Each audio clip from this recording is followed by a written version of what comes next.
Hi everyone, Shimizu here, and welcome to our new series on League of Legends Wild Rift. I decided to name it Theoretical Breakdown, as I will be making theoretical breakdowns on new champions that get added into Wild Rift. That includes items and runes that I think suit the champion, hence the name. A new update 3.0 just dropped for Wild Rift, along with the new arrival of a champion called Ekko. Today, I would like to do a very brief breakdown on this champion, and I shall be making new videos too on the upcoming new champions, Nautilus and Pipe.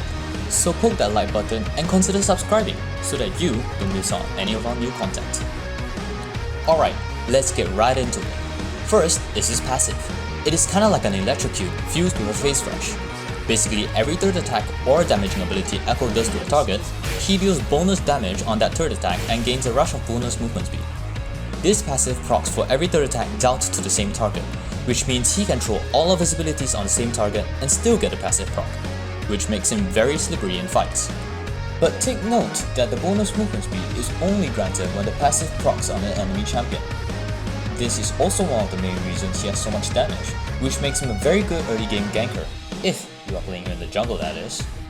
Next, his Q is a skill shot that expands when it either hits an enemy champion or reaches its maximum limit, slowing and damaging everyone that has been caught in it. And after reaching the apex of a skill shot, it will quickly return to Ekko, dealing a second wave of damage. To put it simply, it is an REQ, trading the true damage for a slow effect. This is a very good way to poke down your lane opponent and clear waves quickly as it only slows down when it hits an enemy champion. Moving on, his W is a quirky one. Upon activation, Ekko leaves behind an afterimage of himself, which throws a time device-like item into a target area after a short delay, dealing damage to all enemies in that area. After the device lands, it will leave behind a lingering circle field, and if Ekko enters the circle, all enemies that are caught inside the circle will be stunned. In the usual run, it will be rather difficult for you to enter the circle after it has been cast, but thankfully, this ability has a twist to it too. First of all, it will slow anyone who enters the circle after the device lands. The area where the device lands also won't be revealed to enemies only until moments before the device hits. Because of this special quirk to the ability, it is a very good ganking tool, as you are able to hide inside a bush, land your Q in the path of an enemy, and they will not notice it until it hits them. And with the slow mechanic it gives, it makes it way easier to chase enemies that have a dash in their kit. My visualization is to get at least one hit in with your auto, W in their ramp pack, and then get in close to land the last hit and proc your passive to gain a burst of movement speed.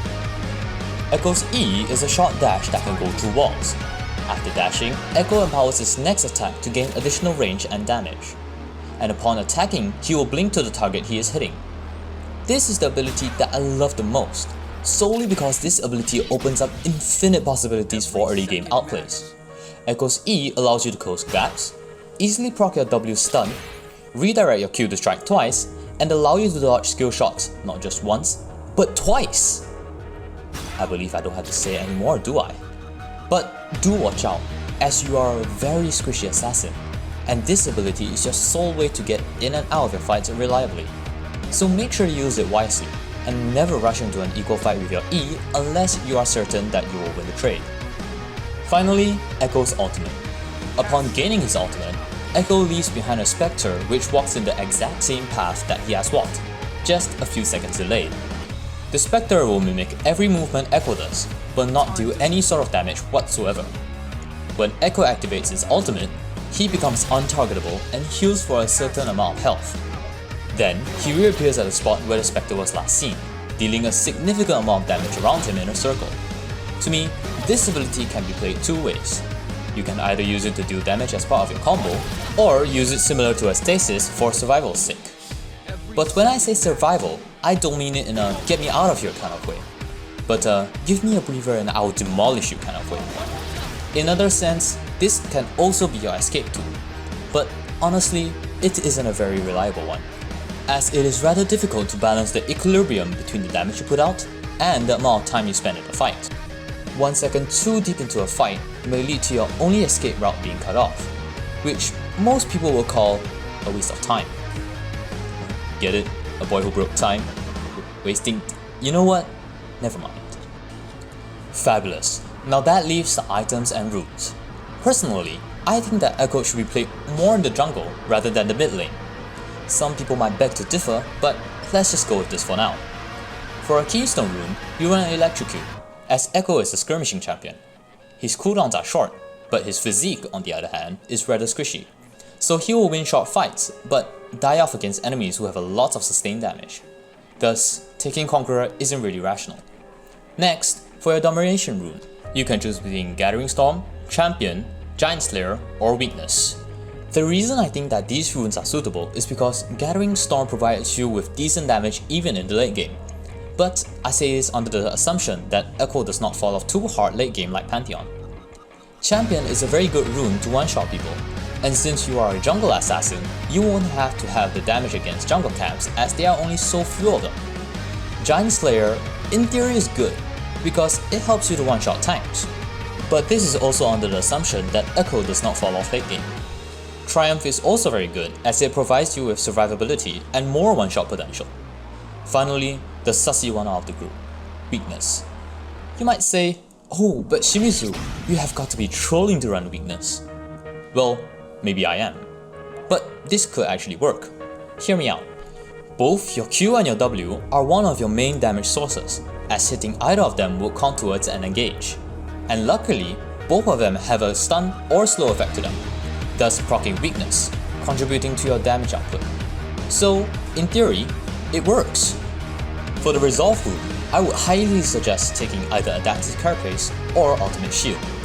Adaptive Carapace is so that you can have a higher base health during the early game, making you an extremely obnoxious lane bully, which in turn brings your team to an advantage and eventually win the game.